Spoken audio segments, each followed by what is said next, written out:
Okay बेटा, तो resistance of a system of resistors, जो तार हुआ ना उसे बोलते हैं रेजिस्टर। उसके अंदर जो प्रॉपर्टी हुई मटेरियल का जो है तार का, तो जो अपोज करने वाला उसको बोलते हैं resistance. Okay, resistance of resistor, ये बोला क्या, रेजिस्टर है, इसके अंदर जो प्रॉपर्टी है जो है वो रेजिस्टेंस है। ओके, रेजिस्टेंस का यूनिट क्या होता है, ओम होता है। ठीक है, और रेजिस्टर तो इसी कार्बन रेजिस्टर हुआ जो भी रेजिस्टर है। ठीक है, तो अभी सीरीज में पहली बात होता है, सबको एक डाउट होता है सीरीज में करंट क्यों सेम होगा।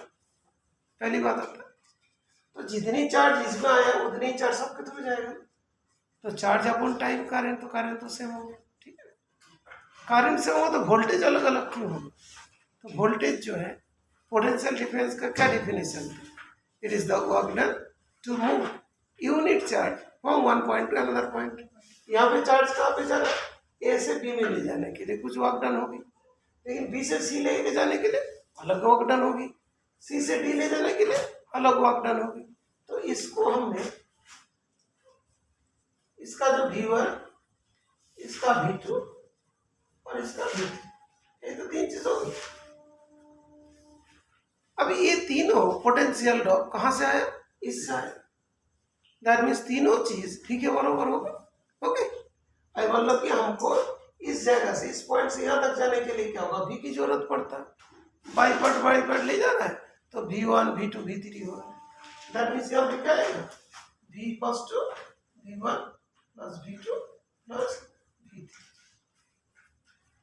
ठीक है, तो जैसे मान लो कोई वर्क डन हुआ और फिर तुम्हें लग रहा है अच्छा ठीक है दूसरा भी होता है क्या, दूसरा भी होता है, जैसे मान लो इसको बोला जाता है पैरेलल, साथ साथ दो नहीं पता है तो पैरेलल कंडीशन, उसमें दो पॉइंट ले लिया, सपोज ए बी पॉइंट ले लिया, यहाँ पे एक रेजिस्टेंस रखा, फिर कभी कभार ये समझ में नहीं आता है पैरेलल सीरीज क्या होता है नहीं होता, वो भी बता देता।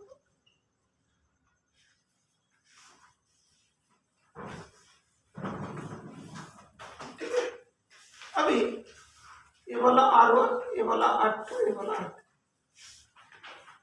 जैसे हम लोग के पास जैसे फैन है तो अलग स्विच से ऑपरेट हो रहा है ना, अलग अलग स्विच से, तो वो क्या होगा पैरेलल में, लेकिन सबका एक ही स्विच है तो क्या होगा, सीरीज होगी। ठीक है बेटा, मतलब यहाँ पे तुमने स्विच रख दिया, इसको ऑफ कर दिया तो सही ऑफ हो गया, लेकिन तुम्हारा स्विच यहाँ पे है, एक स्विच इसको ऑपरेट करने का यहाँ पे है, और एक मेन स्विच भी है जो मतलब यहाँ से कर देता। ठीक है, तो इंडिविजुअल को ऑपरेट करने के लिए तुम चाहते हो इसको ऑफ रखो, ये दोनों को ऑन रखो, जैसा होता है ना, तो उस टाइप का जो चीज है उसको क्या बोलते हैं पैरेलल, और इस टाइप का जो चीज है इसको बोला जाता है सीरीज। ओके, अभी दूसरी पार्ट है, वहां पे करंट क्या था, सेम था बेटा, यहाँ पे करंट क्या, जो करंट यहाँ पे आ रहा था वही करंट यहाँ पे था, वही करंट यहाँ पे था, वही करंट यहाँ, ये चीज। लेकिन यहाँ पे जो करंट आ रहा है वो तो जाने के लिए उसका अलग अलग जाएगा मिला ना, उसको जाने के लिए अलग अलग जाएगा मिला, तो कुछ चार्ज तो इधर जाएगा, कुछ चार्ज इधर जाएगा, कुछ चार्ज इधर से जाएगा। जैसे मतलब R1 के थ्रू जो चार्ज आ रहा है Q1 है, इसके थ्रू Q2 है, इसके थ्रू Q3 है ना, तो यहाँ पे करंट क्या होगा, बदल जाएगा I1, इसमें क्या होगा I2, यहाँ पे जाएगा I3, तो यहाँ पे जो I इक्वल्स टू क्या होगा I1 plus I2 plus I3। ठीक है, और वहां पे क्या होगा V equals to V1 plus V2 plus V3। ये वाला समझ में आया, सुना था तुम, अच्छा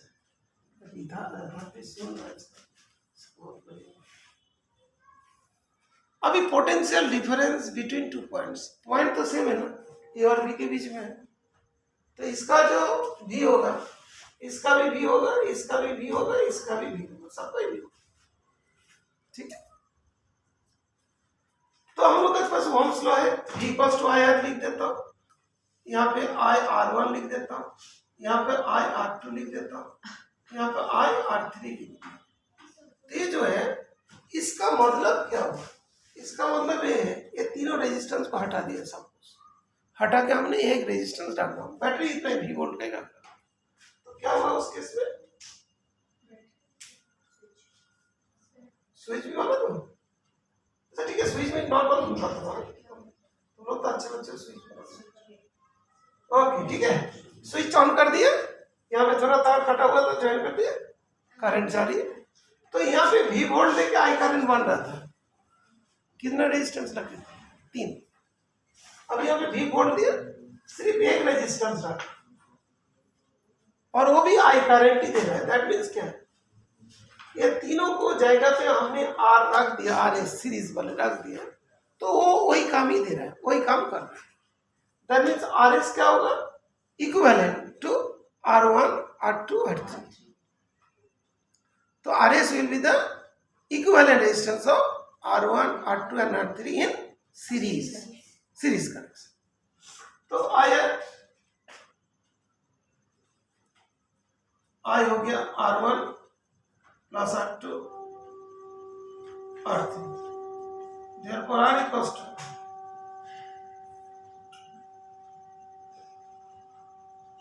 RS equals to R3 और सीरीज में यही चीज। ठीक है बेटा, तो इसके बाद हम लोग पैरेलल वाला भी सॉल्व करेंगे ऑनलाइन में। अच्छा ये वाली बात थी कि जो सीरीज वाली बात हो गई थी, है ना बेटा, बीच में थोड़ा किसको सर्कल नहीं वो तो ये बनेगा बेटा। हाँ ये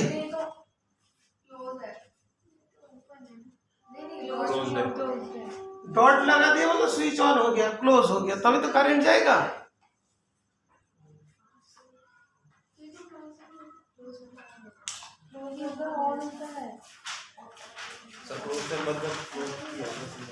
क्लोज मतलब ऑन हुआ, क्लोज मतलब ऑन हुआ, बंद नहीं हुआ। क्लोज मतलब सर्किट क्लोज हुआ, सर्किट क्लोज हुआ, दो चीज था, ऐसे दो तार थे, उसे स्विच आ गया तो क्लोज कर दिया। ठीक है ना, तो मतलब सर्किट ऑन हो गया, क्लोज मीन्स ऑन और ऑन ओपन मीन्स ऑफ।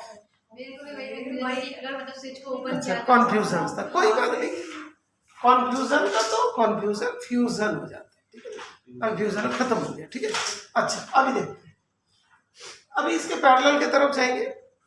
यहाँ पे I equals to I1 plus I2 plus I3।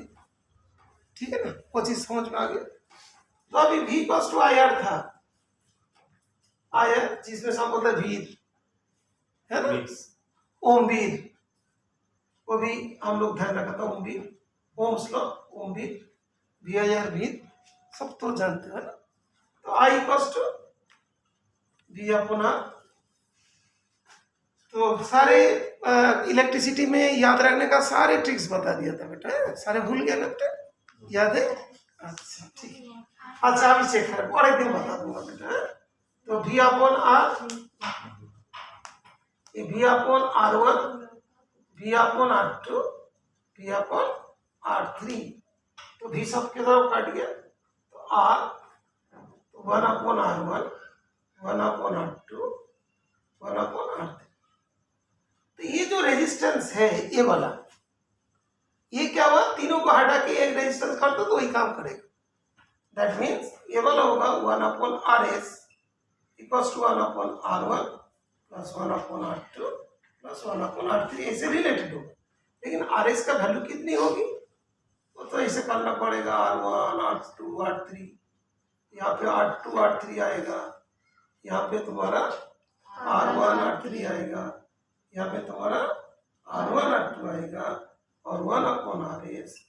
तो क्या होगा, RS equals to R1 R2 R3, 3 नहीं लिखा, गलत हो गया, R2 R3, R1 R3, R1 R2।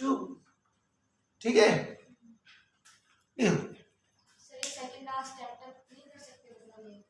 कर दो कोई दिक्कत नहीं, लेकिन कम कर कोई बच्चे सर ये क्या हुआ, इसी से तुम्हारा RS फाइंड हो जाए। जैसे मतलब कोई जगह पे हमारा 2, 3, 5 ओम पैरेलल में था, तो 1 upon RP equals to 1 upon 2 plus 1 upon 3 1 upon 5, ऐसे तो नहीं छोड़ेंगे ना, RP निकालेंगे ना, तो उस तरीके से निकल जाएगा। अंडरस्टूड? तो इसको बोलते हैं equivalent resistance. Series and parallel सुनने में अच्छा लगा है ना। तो इसके बाद हम लोग कुछ क्वेश्चंस करेंगे। तो इसमें देखा जाता है कि सीरीज में क्या बढ़ जा रहे हैं, रेजिस्टेंस बढ़ रहे हैं, पैरेलल में रेजिस्टेंस घट रहे हैं। और यहाँ पे स्विच जो है एक स्विच से ऑपरेट हो रहा है, यहाँ पे बहुत सारे सीरीज की जरूरत पड़ रहा है। अभी दूसरी बात है, कभी कभार ये भी पूछता है कि सीरीज में रेजिस्टेंस बार क्यों जाती है। बिकॉज सीरीज में लेंथ बढ़ जाती है। ये जो लेंथ बढ़ा ना, और हम लोग जानते हैं R equal to rho L by A होता है, लेंथ बढ़ेगा तो रेजिस्टेंस बढ़ेगा। पैरेलल में रेजिस्टेंस घट क्यों जाते हैं, देखो 3 तार है, 3 तार को तुमने ऐसे ऐसे रखा तो क्रॉस सेक्शनल एरिया क्या हुआ, बढ़ गया ना। 3 तार को एक ही पॉइंट से रख रहे हो ना, तो क्रॉस सेक्शनल एरिया क्या हुआ, बढ़ गया। तो क्रॉस सेक्शनल एरिया बढ़ेगा तो रेजिस्टेंस घट जाएगा। तो एक बार सीरीज और पैरेलल के बीच में जब डिफरेंस को हम लोग देखेंगे तो क्या क्या चीज हम लोग देख पाएंगे। सीरीज में करंट सेम होता है, पैरेलल में वोल्टेज सेम होता है, पैरेलल में वोल्टेज सेम होता है और सीरीज में करंट सेम होता है। अभी तुमने किया, तुमने भूल ही गया एग्जाम में कि भाई पैरेलल कौन सा था, सीरीज कौन सा। ये तो पैरेलल है और ये बोला सीरीज है। छोटे में भी सीरीज में आई होता है तो आई क्या होगा, कांस्टेंट। और पैरेलल में ऐसी करके, जैसे पैरेलल लिखते हैं ना, ये जो एल जो है ना ऐसा करके भी जैसा हो जाता है ना, एल एल करके जैसे हम लोग एल एल लिखते हैं, भी जैसी होती है, तो वोल्टेज सेम है। ठीक है, ओके, ये चीज ध्यान रखें। और जो है सीरीज के लिए क्या होगा, सिंगल स्विच है, पैरेलल के लिए बहुत सारे स्विचेस होंगे। ओके, पैरेलल में रेजिस्टेंस कम होगा तो करंट जो हम लोग को खर्चा होगा हीटिंग इफेक्ट भी कम रह जाएगा, और यहाँ पे हीटिंग इफेक्ट ज़्यादा हो जाएगी। रेजिस्टेंस पर ये चीज़ है, ये सारे चीज़ तुमको पता चल गया, क्या हुआ नहीं हुआ बता दिया। ठीक है, अभी हम लोग जाएंगे नेक्स्ट टॉपिक में कि इसके ऊपर कुछ न्यूमेरिकल है वो हम लोग को सॉल्व करना है, और उसमें जो रेजिस्टेंस है वो सीरीज में है और पैरेलल में हम लोग देखेंगे कैसे, सोचेंगे कैसे। उसके लिए डेरिवेशन बहुत इंपॉर्टेंट है। मतलब जाने के लिए उसको अलग अलग रास्ता मिल रहा है, दैट मीन्स वो पैरेलल में है, और एक ही रास्ता में जा रहे हैं तो सीरीज। इसके बाद इसका न्यूमेरिकल करेंगे। अच्छा, ऑनलाइन